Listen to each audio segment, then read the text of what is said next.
Investigação. Dono de pitbulls que mataram vendedor em Juiz de Fora presta novo depoimento. Jovem pode responder até por homicídio. Nós vamos tomar decisão em quem indiciá-lo, né? Se é no homicídio culposo, já está descartado o homicídio com dolo eventual.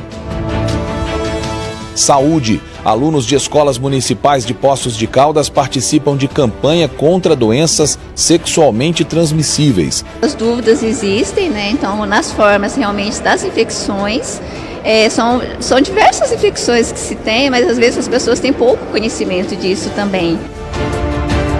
Tecnologia. Telescópio instalado no sul de Minas ajuda a mapear o lixo espacial. Você tendo uma grande quantidade, um acúmulo desse material no espaço, você acaba tendo a possibilidade, a incidência de choque com equipamentos que estão em operação. E no futebol, mais uma goleada do Cruzeiro pela Copa Libertadores.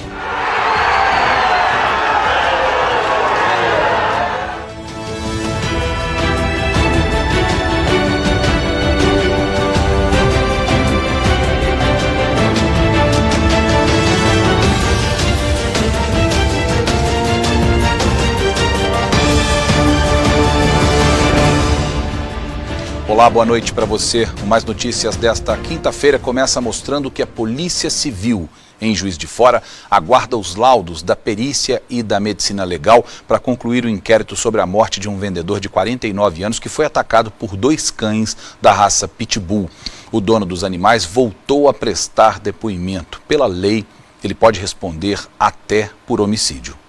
Robson Júnior Oliveira Costa, de 21 anos, foi chamado a depor pela equipe da delegacia que investiga a morte do tio dele, Antônio Carlos Pereira Oliveira, de 49 anos. A vítima foi atacada por 2 pitbulls na última sexta-feira, na sala da casa onde morava com o sobrinho e os animais. Os cães pertenciam a Robson e conviviam com Antônio desde filhotes. Durante o depoimento, Robson explicou em detalhes como era a relação do tio com os 2 cães e esclareceu que o ataque foi dentro da casa onde a vítima morava com os animais e não numa área externa, de livre acesso. Essas informações ajudaram o delegado a definir os rumos do inquérito. Por lei, o dono dos cães pode responder por homicídio. Nós já ouvimos as testemunhas, já ouvimos o proprietário do cachorro e agora nós vamos esperar só os laudos periciais, né? E com esse conjunto probatório, aí nós vamos tomar decisão em quem indiciá-lo, né? Se é no homicídio culposo, já está descartado o homicídio com dolo eventual, ou então na contravenção penal de você não ter a guarda, né? Não manter a guarda e a cautela sobre o animal. De acordo com o delegado, nesse caso não houve crime. Culpa ele não teve, né? Porque até a própria vítima brincava com os cachorros, dormia com os cachorros, esse negócio todo. O que pode ter acontecido é que a vítima, né, provocou o cachorro, né, que são 2 cachorros violentos, né, e o cachorro não gostou por algum motivo, né, por alguma brincadeira e atacou ele. O delegado aguarda o laudo da perícia feita no local do crime e da necrópsia para concluir o inquérito. Ele faz um alerta aos donos de animais de raças mais agressivas sobre as complicações legais em caso de ataques dos cães. Todo dono tem que ter cautela com animal, né, perigoso, né? É colocar uma placa, não entre cachorro perigoso, adestrado, porque senão pode acontecer igual aconteceu agora. Robson espera que o caso seja esclarecido logo, para aliviar o sofrimento da família dele. Tô doido que acaba isso logo, que já, é muito sofrimento para minha família ter encontrado meu tio daquele jeito, uma morte que nós não esperávamos. Tô doido que isso acaba logo, que o delegado feche esse inquérito aí, ver o que aconteceu. Certamente não deve ter havido nenhum tipo de má intenção nessa história, especialmente porque o próprio senhor que morreu cuidava também dos cachorros. Mas é muito importante que a gente entenda, que as pessoas de um modo geral entendam, que o cachorro não tem culpa. Os cachorros não são culpados de ser bravos, de atacarem as pessoas. Eles são criados dessa forma. Tudo depende de como o cachorro é criado. Nós já falamos sobre isso aqui. Se o cachorro for criado com amor, com carinho só, e com passeios, com espaço para ele gastar sua energia, ele não vai atacar um ser humano, especialmente quem cuida dele. Agora, se ele for criado preso, se ele for provocado, se ele for atiçado com frequência, ele vai virar um animal bravo, instintivo, especialmente cachorros dessa raça, pitbull, cachorros da raça Rottweiler, de raças maiores, eles vão ficar mais bravos e uma hora eles vão atacar. É uma questão instintiva. Se o rapaz criava os cachorros dessa maneira, ele infelizmente vai ter que responder por isso. A polícia encontrou um arsenal que pertencia a uma quadrilha especializada em roubo a banco no interior de São Paulo. As armas foram usadas em vários crimes, dentre eles os ataques a bancos em Passos, no sudoeste de Minas. Todas as armas da quadrilha ficavam escondidas em um sítio. São 4 fuzis. O mais potente consegue atravessar a blindagem de carros e até derrubar helicópteros. A quadrilha era organizada. Eles usavam máscaras e uniformes nos ataques. Uma máquina precisou ser usada para contar todo o dinheiro apreendido. No total, R$310 mil. Os policiais tiveram que destruir os explosivos que foram encontrados. A quadrilha foi presa no mês passado em Campinas, no interior de São Paulo. 5 integrantes tiveram as prisões temporárias decretadas pela Justiça. A polícia acredita que entre eles estão os líderes da quadrilha. A quadrilha é investigada por roubar dinamites, atacar carros fortes e explodir agências bancárias em pelo menos 6 cidades no interior de São Paulo e de Minas Gerais. Eles planejavam tudo de uma base operacional montada na cidade de Sumaré, no interior paulista. Só no ano passado foram quase 1.000 explosões em agências e caixas eletrônicos pelo país. Minas lidera com 199 ataques. São Paulo vem em seguida com 124. Paraíba, Pernambuco e Paraná completam a lista. A polícia diz que só esta quadrilha presa é responsável por atacar agências em Itatiba, Morungaba e 2 córregos, roubar explosivos de uma pedreira em Salto do Pirapora e ainda tentar interceptar carros fortes em Mogi das Cruzes. O ataque mais recente deles foi no mês passado em Passos, no sul de Minas Gerais. Pelo menos 20 homens armados explodiram caixas eletrônicos de 2 agências ao mesmo tempo. Teve até troca de tiros com a polícia. 2 casais foram presos suspeitos de tráfico de drogas em Montes Claros e com eles a polícia encontrou crack e maconha. No primeiro caso, o casal tinha acabado de chegar na rodoviária aqui de Montes Claros. Isso era por volta de 8 da noite. Quando os 2 se preparavam para desembarcar de um táxi, rapidamente os militares fizeram a abordagem. Vilma Lorena Cabreira Silveira, de 21 anos, e o Adriano Washington Costa, de 31, não reagiram à ação policial. Mas, ao fazer buscas no veículo, no porta-malas, os militares encontraram os 3,5 kg de crack dentro de uma bolsa. A droga estava dividida em 4 barras. Com eles, a PM apreendeu também R$4 mil em dinheiro. E veja o detalhe, antes de tudo, o casal foi até o mercado municipal aqui da cidade e comprou 12 peças de carne e 3 frangos caipira. Certamente era para fazer uma festa ao chegar ao destino deles. A polícia também apreendeu toda essa carne que mais tarde foi doada a um asilo aqui da cidade. A história foi o seguinte, durante uma conversa o casal relatou para a polícia que estava em um motel aqui de Montes Claros e que os 2 iriam pegar um ônibus para São Paulo, que é onde eles moram, e que lá iriam vender a droga. O Adriano disse para a polícia também que todo o material é dele e que a namorada não teria envolvimento no crime. Mesmo assim, os 2 foram presos em flagrante e levados para a delegacia com todo o material apreendido. E olha só, quase que no mesmo momento, na BR-135, também aqui na cidade, a polícia fazia ali um patrulhamento de rotina, aliás, uma blitz, às margens da rodovia, quando viram um homem e uma mulher jovem suspeitos vindo de motocicleta. Foi dada ali a ordem de parada e durante a abordagem policial, os militares perceberam que os 2 ficaram muito nervosos, inquietos. E o motociclista quase não conseguia mostrar a documentação do veículo. Em seguida, José Wellington Santos, de 51 anos, e Jéssica Cardoso Silva, de 18, desceram da moto. E dentro da mochila que estava com ela, a PM encontrou 13 barras e 3 porções de maconha. O material estava bem prensado e embalado com fita adesiva. Para a polícia, eles contaram o seguinte, que a droga seria distribuída em Montes Claros e também na cidade de Bocaiúva, que fica aí mais ou menos uns 40 minutos de uma cidade da outra. Os dois também foram presos em flagrante e levados para a delegacia de plantão aqui de Montes Claros, junto com todo o material, a maconha aí apreendida e a motocicleta. Foi enterrado hoje à tarde o corpo de uma jovem que morreu em um acidente de trânsito ontem em Juiz de Fora. Ela estava de moto e teria sido fechada por um carro. Esse acidente aconteceu ontem à tarde no bairro Passos, aqui em Juiz de Fora, bem perto do centro da cidade. Segundo o boletim de ocorrência, Ieda Rayane de Oliveira Verling, de 22 anos, seguia numa moto pela Avenida Rio Branco, uma das mais movimentadas da cidade. Ela estava no corredor entre as duas pistas.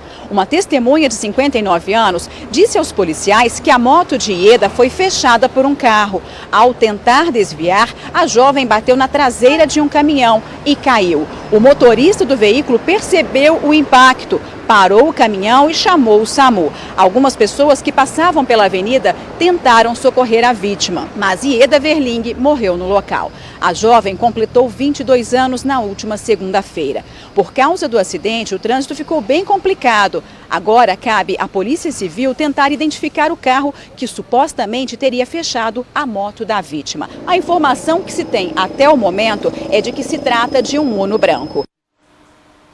Vamos a outras notícias de destaque pelo estado nessa quinta-feira. A Polícia Civil apresentou hoje 2 homens suspeitos de chefiarem uma quadrilha especializada no roubo, furto, adulteração e receptação de veículos. De acordo com as investigações, os carros eram roubados em Belo Horizonte, Betim e Contagem, na região metropolitana, e revendidos a preços bem abaixo do mercado em cidades do interior do estado. Os criminosos diziam aos compradores que os veículos seriam de financiamentos inadimplentes.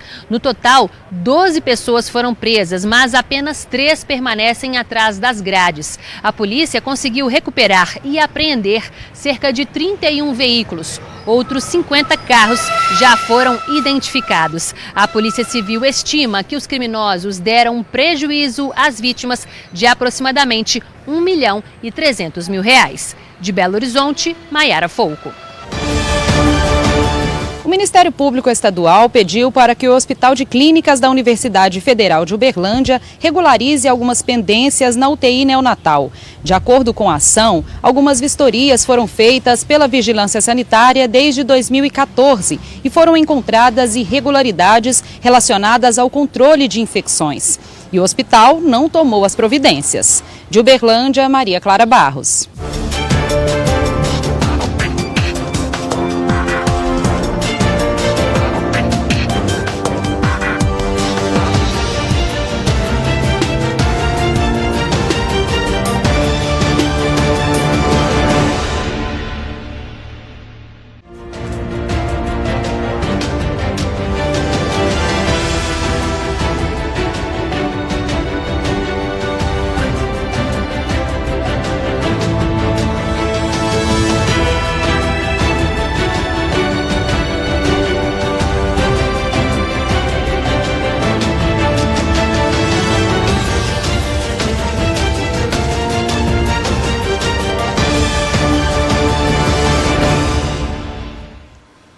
Para evitar doenças sexualmente transmissíveis, as conhecidas DSTs, as Secretarias de Saúde e de Educação de Poços de Caldas desenvolveram um projeto que está sendo levado para as escolas municipais.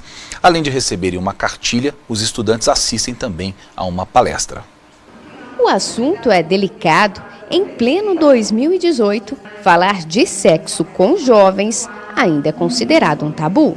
As dúvidas existem, né? Então, nas formas realmente das infecções, são diversas infecções que se tem, mas às vezes as pessoas têm pouco conhecimento disso também. E apesar de todo o acesso às informações que os jovens têm hoje em dia, ainda existem muitas dúvidas que inclusive pode colocá-los em risco. Tem um tabu ainda entre os jovens de falar de sexo, mas é uma palestra que tem que ser tratada com a gente da nossa idade para a gente não correr os riscos que foram passados ali, as imagens não acontecer com a gente. Elas ficam muito focadas no HIV e AIDS, tá, na sífilis, né, mas outras formas de infecções isso também que podem causar danos para os adolescentes, né? Por isso, a Secretaria de Saúde e Secretaria de Educação de Poços de Caldas resolveram intensificar as campanhas contra as DSTs, que são doenças sexualmente transmissíveis. O projeto vai desde distribuição de cartilhas até palestras para alunos de escolas públicas.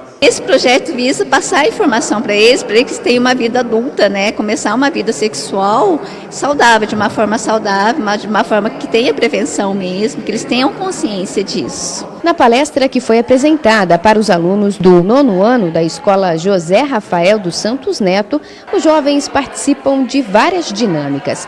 Uma delas é a criação de um personagem, onde eles falam sobre as preferências e possíveis questionamentos. Depois, tudo é apresentado. Ela respeita os pais, sair, balada, tem piercing, tatuagem. Entre todas as doenças sexualmente transmissíveis, a que mais preocupa ainda é a AIDS. De acordo com o Ministério da Saúde, os jovens de 14 a 25 anos são os mais vulneráveis. De acordo com os dados, entre os anos de 2006 e 2015, o número de jovens infectados triplicou. Os dados divulgados em dezembro de 2017 preocupam. Atualmente, 827 mil pessoas no Brasil estão contaminadas. Além disso, estima-se que pelo menos 112 mil pessoas ainda não sabem que são portadoras do vírus HIV. De acordo com a UNIAIDS, a agência da ONU relacionada à prevenção da doença, em Minas Gerais, no período de 2010 a 2015, surgiram 18.602 novos casos, um aumento de 10% ao ano. Em Poços de Caldas, no ano passado, foram registrados 40 casos. Por isso, além da prevenção, a campanha Vestindo a Camisinha da Informação também incentiva os jovens a fazer os testes rápidos, disponíveis na rede pública de saúde. Muitas pessoas que são portadoras não têm sintomas e nunca fizeram o exame de HIV, então às vezes elas desconhecem que às vezes são portadoras mesmo, por não realizar os testes. O projeto deve ser estendido a todas as escolas do município. Esse já é um projeto já definido, um ciclo de palestra em todas as escolas. Então, o primeiro momento é hoje e acreditamos que a gente consiga atender a todas as escolas municipais. Esse aumento no número de casos acontece muito porque nós próprios, os pais e educadores, acabamos baixando um pouquinho a guarda, porque o assunto sai de tempos em tempos, especialmente da mídia, né? Para-se de falar quando há uma redução nos casos, aí para-se de cuidar, os casos voltam a crescer. Essa vigilância a gente não pode perder de vista, não pode diminuir, não. Os nossos jovens e adolescentes precisam saber que a única forma de se evitar doenças sexualmente transmissíveis e até a gravidez indesejada é o uso do preservativo. Não tem nada demais nisso. É melhor contar isso para as crianças e adolescentes do que esconder delas e depois ter que arcar com um problema maior. Olha só, e ainda falando de escola, um levantamento da ONU, a Organização das Nações Unidas, mostra que para pelo menos 386 milhões de crianças e adolescentes no mundo, a merenda escolar é a única refeição do dia. Adrian tem 12 anos e se levanta cedo todos os dias. Por volta das 6 da manhã, ele já está pronto para ir para a escola. Seria uma rotina comum de qualquer família, não fosse a falta de alimentação logo cedo. Tem hora que eu saio sem comer nada para a escola. Quando eu tenho bolacha, eu reparto, dou 2 para cada um. Além do Adrian, Dona Solange tem outros 2 filhos estudando. Quando há algum alimento, ela precisa dividir entre os irmãos. Só tinha aquele iogurte que eu reparti para esse daqui e para os 2 pequenos. Aí os 2 maiores, 3 maiores, fica sem. Mesmo sem o café da manhã, a Adrian não perde um dia sequer de aula. Eu tenho um sonho de ser juiz, desenhista, ser cantor. Para chegar à escola, o adolescente vai andando. A caminhada dura cerca de 20 minutos. Segundo a ONU, em todo o mundo, 386 milhões de crianças e adolescentes dependem da alimentação fornecida pelas escolas. Muitas instituições distribuem merenda reforçada antes das aulas começarem, mas nem todas seguem o mesmo padrão. Nesse caso, os alunos precisam esperar o intervalo para se alimentarem. Esta nutricionista alerta que a merenda deve ser balanceada para garantir a saúde dos alunos de baixa renda. Para essas crianças que não têm esse consumo em casa e fazem da merenda escolar a única refeição do dia, tem que ser oferecida nutricionalmente balanceada, contendo todos os grupos alimentares, né? Mais de 100 marcas de azeite de oliva foram analisadas pelo Ministério da Agricultura e, acredite, mais da metade foi reprovada. Uma gordura do bem, mas às vezes não é tão saudável quanto deveria. O azeite de oliva pode vir como promessa enganosa atrás de rótulos bonitos. Isso foi comprovado em um estudo do Ministério da Agricultura, que analisou 107 marcas em todo o país. 60% das amostras foram reprovadas. Os dois problemas mais comuns encontrados nos azeites foram a mistura com outros óleos e informações erradas nos rótulos. 300 mil litros do produto foram retirados de circulação. Mas ainda faltam muitas análises.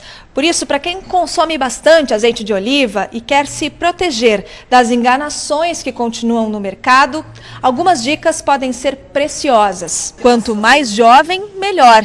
E menos contaminado é o azeite. Com propriedades antioxidantes, o azeite extra virgem é considerado gordura saudável. Mas para ter boa qualidade, não basta uma acidez padrão de até 0,8%. Esta engenheira de alimentos diz que sentir o aroma e o sabor é fundamental. O ideal é que o aroma remeta ao campo, né? O sabor também, né? Que apresente algumas notas mais adocicadas e ao engolir que apresente também uma picância, né? Informações que não estão na embalagem, depende mesmo do consumidor. Como a Elizabeth, que faz questão de provar antes de confiar na marca. Um azeite puro, que a gente sabe que é azeite de oliva, a gente sente o gosto da oliva, né? De azeitona, enfim. Né? Então, e o outro não. O problema é você conseguir provar o azeite antes de comprar no supermercado. Isso é quase impossível, né? Acaba que você tem que comprar, consumir, ver se realmente o sabor é de oliva, como a moça disse aí na reportagem. Nós temos aqui em Maria da Fé, no sul de Minas, um centro de desenvolvimento de tecnologia de azeite. Nós já falamos sobre isso aqui no Mais Notícias, já fizemos reportagem lá, que é comandado pela EPAMIG, que é um órgão do governo do estado, com agricultores da agricultura familiar e que tem funcionado bem, tem produzido material de bastante qualidade. Tomara que rapidamente chegue ao mercado, porque só quem gosta mesmo sabe como é difícil encontrar um bom azeite de oliva. Próximo assunto, a mudança de hábitos alimentares dos brasileiros tem feito crescer o setor de suplementos. Uma pesquisa encomendada por associações ligadas à suplementação alimentar apontou que o mercado deve crescer 15% neste ano. O estudo mostrou ainda que 54% das pessoas consomem algum tipo de substância para complementar a alimentação. O Natan tem 23 anos, ele malha 6 vezes por semana, é dedicado e muito disciplinado. A garrafinha com suplemento é a maior companheira de treino. Grande companheiro, não largo ela pra nada, o dia todo andando comigo. A paixão pela atividade física começou há 6 meses. Este aí da foto é o auxiliar administrativo antes de perder 17 quilos. Com o resultado vem a persistência. E quando eu procurei endocrinologista, nutricionista, há 6 meses atrás, eu vi a diferença, eu vi o resultado e tomei gosto. Hoje em dia eu vivo basicamente, não para isso, mas intuito de buscar o meu corpo, buscar a autoestima, porque eu me olho no espelho diferente. Ele confessa que os suplementos alimentares têm sido um grande aliado. Como eu treino de alta intensidade, eu realmente preciso, porque senão meu corpo vai começar a perder massa muscular em vez de perder a gordura que eu preciso.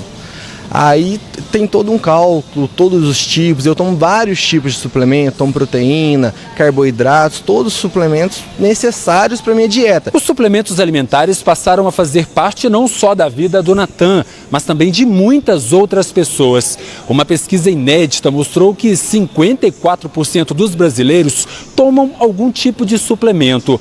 A principal finalidade de uso para 68% dos consumidores é a saúde. A pesquisa encomendada por associações ligadas à suplementação alimentar foi feita com mais de 1.000 pessoas e revelou que as mulheres são as principais consumidoras e preferem substâncias ligadas à saúde, como vitaminas vitaminas, minerais e óleos. Ainda de acordo com a pesquisa, a idade que elas começam a tomar os suplementos varia entre 31 e 40 anos.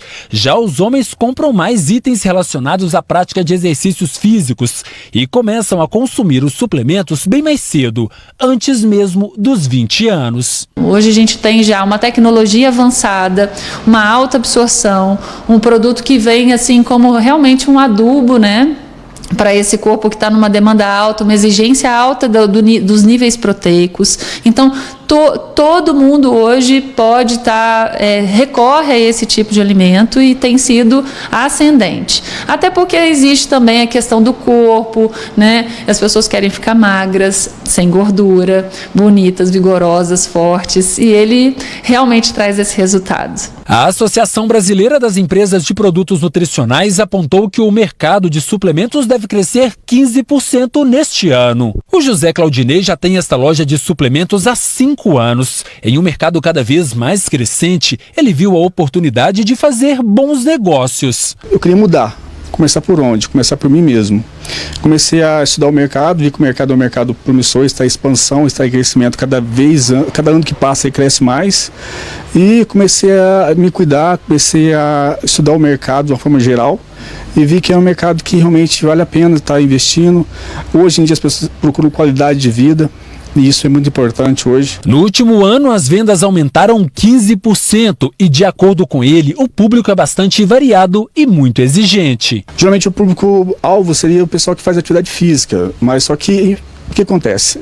Eu estou tendo pessoas que não fazem nenhum tipo de atividade física, pessoas que querem uma qualidade de vida, que aumentar um pouco a massa muscular, que através da alimentação ela não consegue ter uma carga proteica realmente que precisa, ela tem que fazer uso de proteína externa. E para atender esta demanda, sempre tem novidades. Que tal o whey de churros, chocolate, brigadeiro ou maracujá? O mercado hoje está se movendo para atender esse público mais exigente, né? Porque saiu daquele tradicional sabor baunilha, chocolate, morango, né? Que são os sabores mais visados hoje. Mas para atender esse público que está cansado desses sabores, eles lançaram os sabores gourmet, que atendem um público bem selecionado e que é o sabor diferenciado em questão de whey protein. E assim como o Natan fez no momento em que decidiu mudar os hábitos alimentares, a ajuda profissional é muito importante. É extremamente importante, né, você ser orientado por um profissional, né, seja, né, a nós como nutricionistas dessa área, para poder fazer a melhor indicação.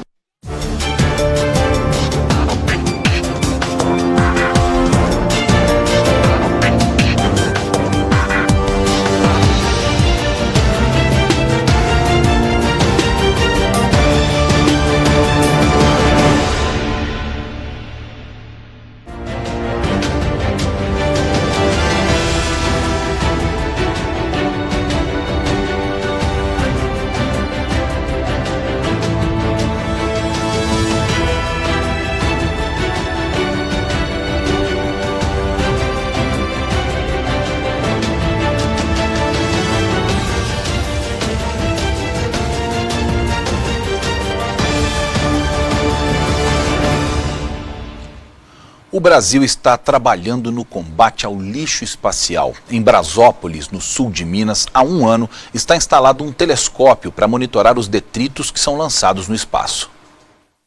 Ele pesa cerca de 2 toneladas e fica protegido contra os raios solares. O telescópio russo está instalado a mais de 1.500 metros de altitude. O objetivo dele é mapear o lixo espacial, que são detritos perdidos no espaço. Restos de materiais que foram utilizados em construção de satélites, partes de satélites, todo e qualquer material que foi deixado no espaço e não está em atividade, não está vivo, em uso, é classificado como lixo espacial atualmente. O telescópio fica no Pico dos Dias, no Laboratório Nacional de Astrofísica, em Brasópolis, no sul do estado. A cidade foi escolhida por causa da localização geográfica. Ele foi instalado depois de uma parceria entre agências espaciais da Rússia e Brasil. Realmente o lugar é muito bom. Aqui tem o telescópio maior do Brasil, o telescópio mais importante do Brasil, o telescópio de 1,60 m.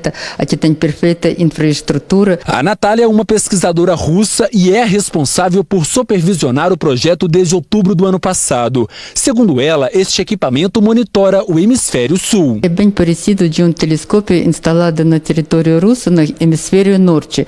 E muito importante que agora nós temos possibilidade de fazer todo esse monitoramento do lixo especial no hemisfério sul, porque nós temos grande diferença, grande difuso horário, e muito importante que nós podemos medir, tirar imagens e calcular órbitas no futuro com muito mais precisão. O equipamento é de tecnologia russa e demorou 30 dias para ser montado. Quando a gente chega aqui bem próximo do telescópio, dá para ver detalhes impressionantes. Agora, um que me chamou a atenção é que existem 5 lentes neste telescópio. Quem vai explicar para a gente o porquê disso é o Jefferson. Ô Jefferson, na verdade não é um telescópio, por que tem 5 lentes? Tudo jóia, vamos lá.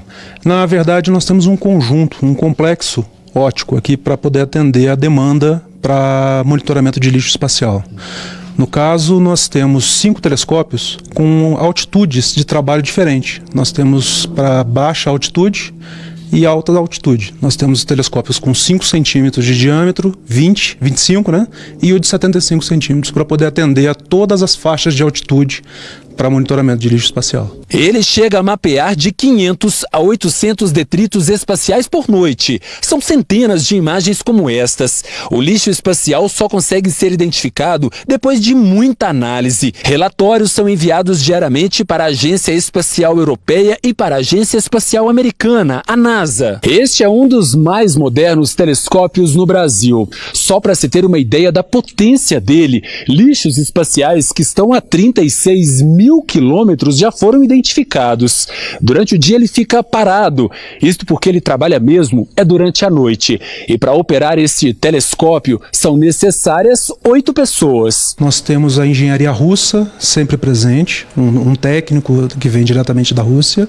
Nós temos a nossa supervisora, que faz a parte de gerenciamento de todo o projeto, e o corpo técnico. São 5 técnicos de pesquisa e desenvolvimento divididos em 3 times, um diurno e 2 noturnos, fazendo no caso, a observação. O telescópio já está em funcionamento há 1 ano e consegue detectar lixos espaciais de vários tamanhos. Alguns são bem pequenos e chegam a ter 20 centímetros.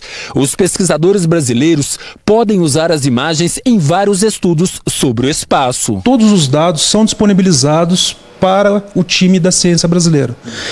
Todas as coletas de imagens são disponibilizadas e isso auxilia muito para pesquisa. Ainda não existe uma forma de recolher este lixo. A única solução até o momento seria direcionar os satélites que não têm mais utilidade para as chamadas órbitas cemitérios que ficam distantes da Terra.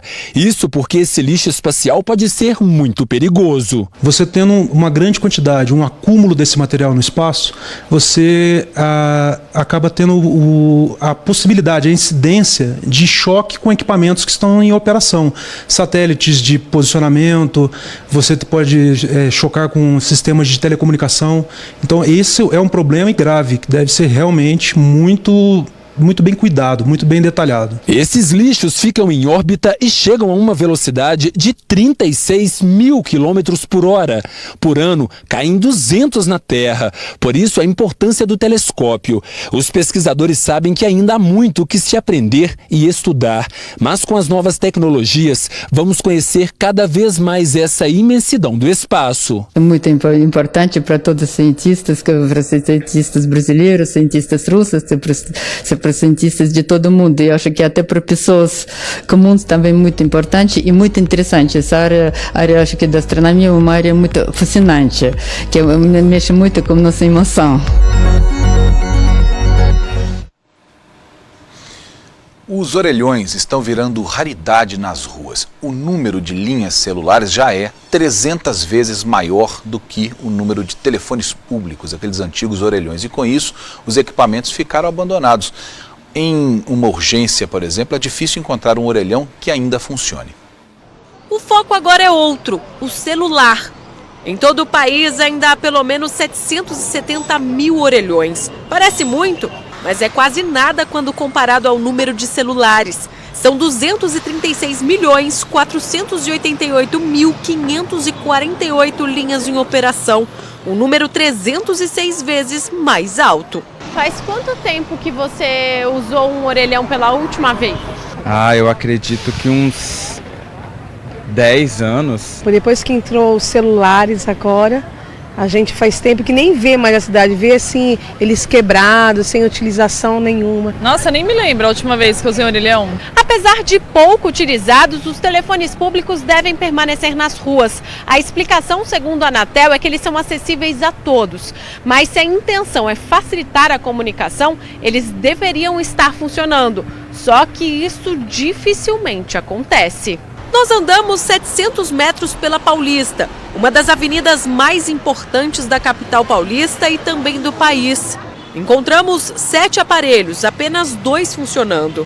Erson não conseguiu fazer a ligação que precisava pelo celular. Ele tentou pelo orelhão, mas precisou insistir muito. Difícil encontrar um que funciona. Quantos que você teve que procurar?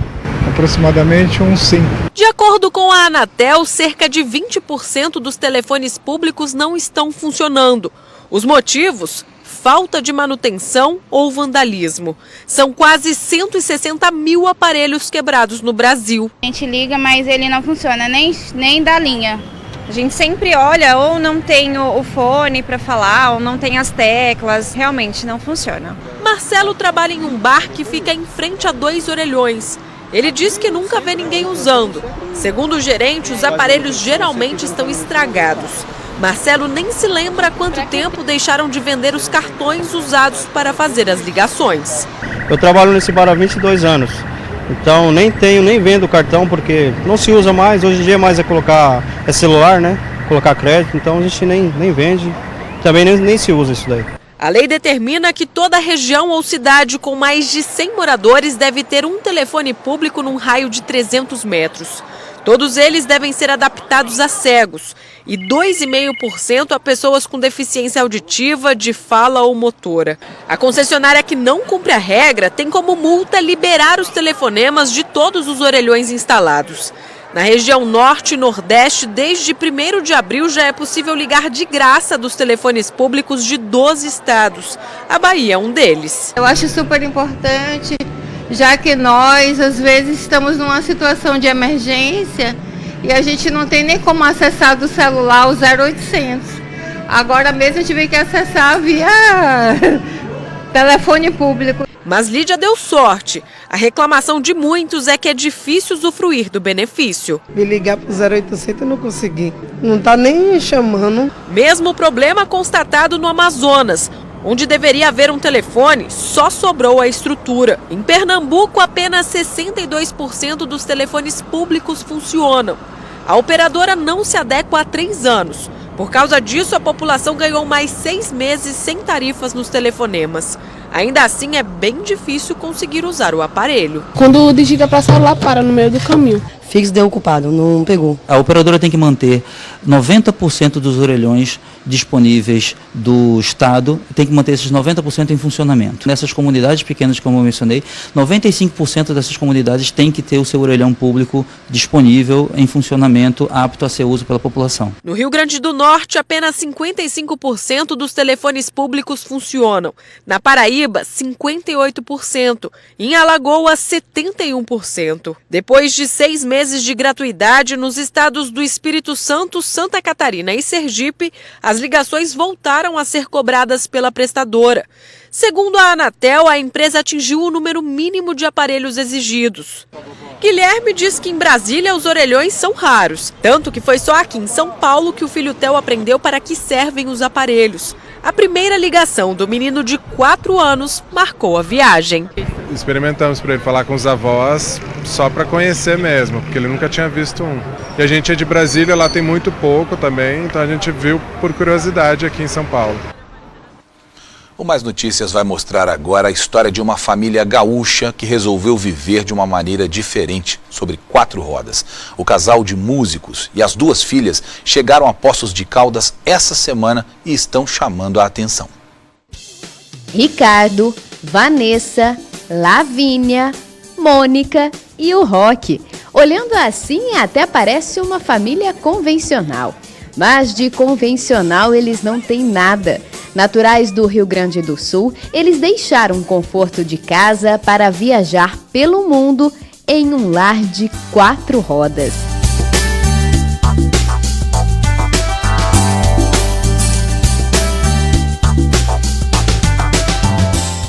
Vanessa e Ricardo são músicos e gostam de ser chamados pelo nome artístico, Fada e Bardô.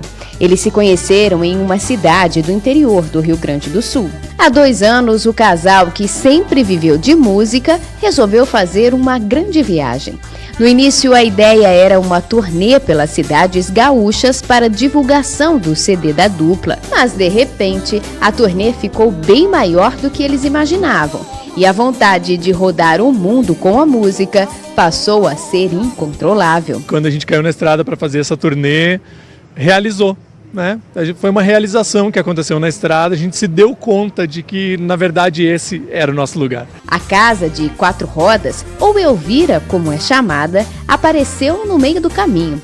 Foi quando eles decidiram vender tudo que ainda tinham em Porto Alegre para dar início a uma aventura sem roteiro. Nunca imaginava ter uma Kombi, na verdade. Quando ela apareceu, a gente apaixonou, foi amor à primeira vista mesmo. Porque a gente viu um monte delas na internet e foi a primeira que a gente foi olhar. A gente entrou, deu uma voltinha e fechou o negócio na hora. A Elvira ganhou algumas adaptações.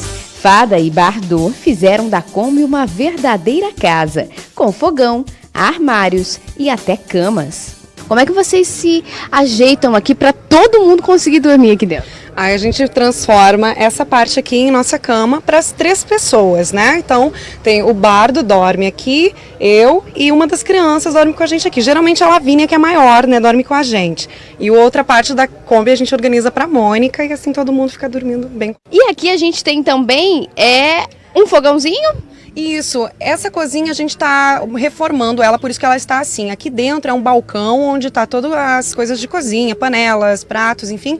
E esse fogão, ele é próprio para a gente tirar lá para fora. Eu tenho uma mesa maleta aí dentro também com 4 cadeiras, então a gente monta toda uma coisa arada lá para fora, onde a gente consegue cozinhar. Para o banho, geralmente eles usam os banheiros de postos de combustíveis que recebem viajantes.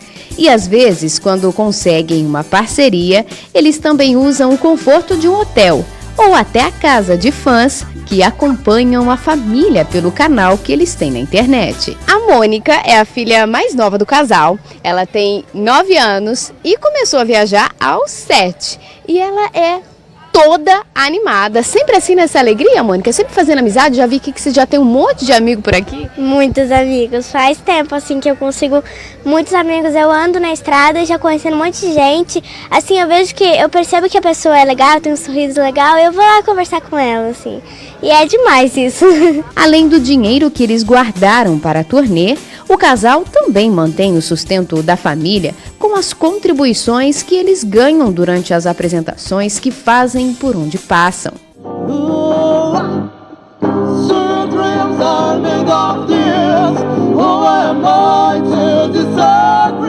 Acho que eles cantam muito bem, que o sonho deles vai ser realizado porque eles têm uma carreira muito grande pela frente. Poucos têm coragem de fazer isso, né?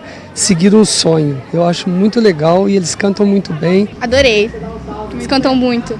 Até agora, eles já passaram por 8 estados. Essa semana, eles chegaram em Poços de Caldas. A família adorou a cidade e não tem data para continuar a viagem. Uma ideia que agradou vários moradores, que até revelaram ter a mesma vontade de viver igual a Fada e o Bardô. Eu tenho uma vontade muito grande de fazer isso, de sair por aí contando histórias, né? Poder passar para as pessoas as histórias que a gente vai contando pelo caminho. Acho isso muito legal. Já falei pro meu marido, que também é jornalista, quando aposentar, pra gente comprar um Jeep e se embora. Meu mundo sem você não mais existe. Ainda assim te ajudarei a voar. Só não esqueça do nosso caminho.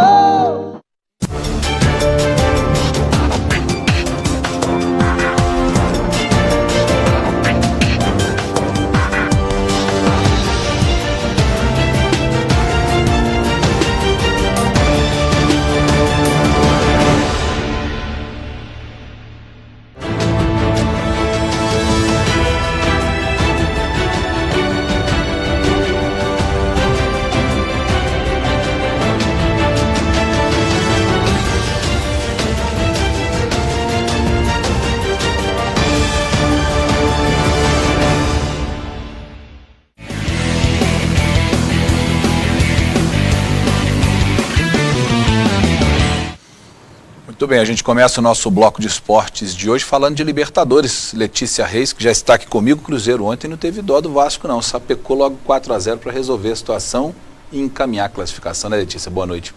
Boa noite para você, Luiz. Boa noite a todos de casa. Pois é, o jogo foi mais fácil do que muita gente imaginava, viu, Luiz? Eu, inclusive. O Cruzeiro ditou o ritmo do jogo e fez 4-0 no Vasco em São Januário. A torcida celeste ficou satisfeita com o resultado. Para quem não pôde viajar até o Rio de Janeiro, restou unir forças para acompanhar o Cruzeiro, mesmo que de Belo Horizonte. Como se estivesse lá, cara. Como se estivesse lá. Sensacional. Mandando energia, dá um empurrão. Que a gente tá torcendo muito, a gente tem certeza que vai ganhar.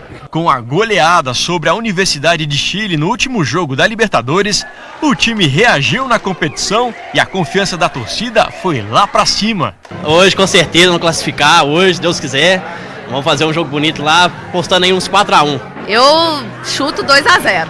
No primeiro tempo, não faltou emoção. O torcedor celeste viu o Cruzeiro abrir 3-0. E foi a loucura.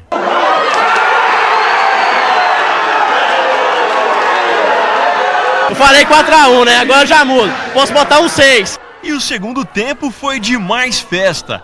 Goleada do Cruzeiro pra cima do Vasco. 4-0.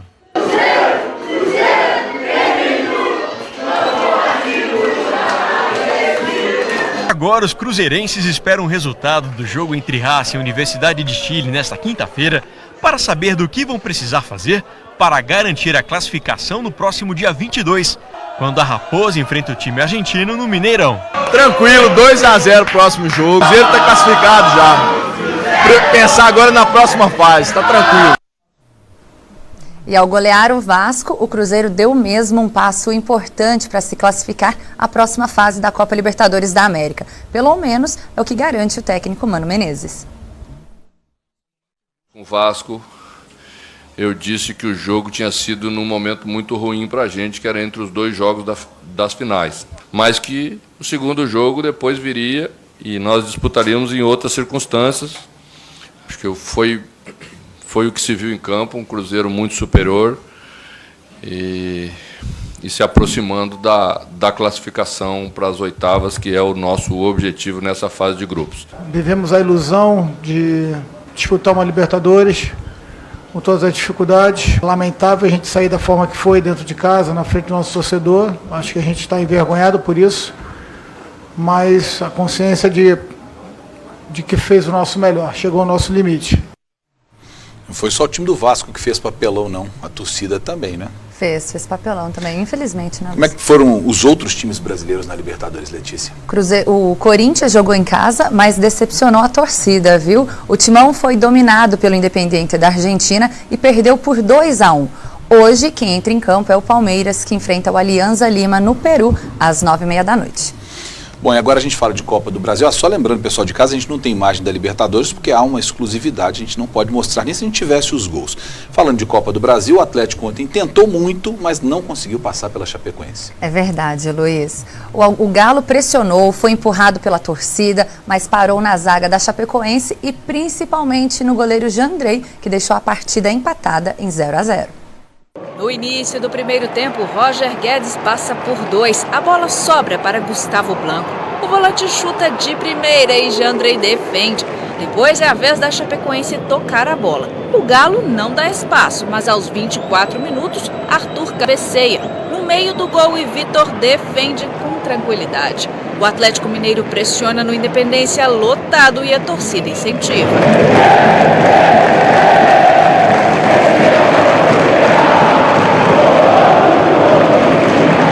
No finalzinho do primeiro tempo, a bola sobra para Ricardo Oliveira. O camisa 9 chuta pra fora. Intervalo de jogo, 0-0 no Independência. O segundo tempo já começa com essa jogada. Otero coloca na área, ninguém alcança e a bola fica com Jandrei. Atlético tem mais posse de bola, pressiona. E Luan recebe o primeiro cartão amarelo do jogo. O juiz dá 5 minutos de acréscimo. Patrick tenta, mas a zaga corta. Fim de jogo, sem gols. O jogo de volta está marcado para o dia 16 de maio na Arena Condá. A equipe que vencer em Chapecó avança para a próxima fase. Um novo empate leva a decisão para os pênaltis. A gente criou chances, tivemos domínio total do jogo, posse de bola, número de passes e finalizações, mas não conseguimos converter em gol. Criamos chances, mas infelizmente não conseguimos mexer no placar. Quem abriu vantagem nas oitavas da Copa do Brasil foi o Flamengo. O rubro-negro foi até o estádio Moisés Lucarelli, em Campinas, e venceu a Ponte Preta por 1-0. O jogo era na casa da Ponte Preta e com torcida única. Mas quem se sentiu mesmo à vontade foi o visitante. Logo no começo da partida, o Flamengo teve um gol anulado. Melhor, o time carioca marcou de novo com o Henrique Dourado. E dessa vez valeu. No segundo tempo, a Ponte Preta bem que tentou, mas esbarrou no goleiro Diego Alves, que garantiu a vitória flamenguista por 1-0. A vantagem é boa. O Flamengo pode até empatar o jogo da volta para avançar às quartas de final da Copa do Brasil. Já a Ponte Preta precisa vencer por 2 gols de diferença para ficar com a vaga. Vitória do time de Campinas por 1 gol leva a decisão para os pênaltis. Eu acredito que a eliminatória está aberta, a gente sabe da qualidade do Flamengo, a gente tem que saber jogar o jogo e tentar surpreendê-los lá no jogo de volta. Tivemos algumas bolas no final do jogo para definir, para fazer o 2-0, não entrou, paciência, acho que a gente leva uma vantagem importante lá para o Rio. E uma última informação importante para os torcedores do Flamengo, ô Luiz, o Paulo Guerreiro pode vir a jogar contra o Internacional nesse domingo. Foi hoje o julgamento do jogador lá na Suíça, porque ele foi acusado por ter usado doping, cocaína no exame de doping, mas o resultado ainda não saiu e na saída ele disse que está pronto para jogar. Ou seja, a defesa pede para que ele seja absolvido, já a acusação pede para que ele tenha uma punição ainda maior por 2 anos. De qualquer forma, termina hoje os 6 meses de punição e ele está liberado para entrar em campo no final de semana. Bem, obrigado, boa noite. Eu que te agradeço, uma boa noite para você também. Boa noite para você que está em casa, a gente volta amanhã. Boa noite.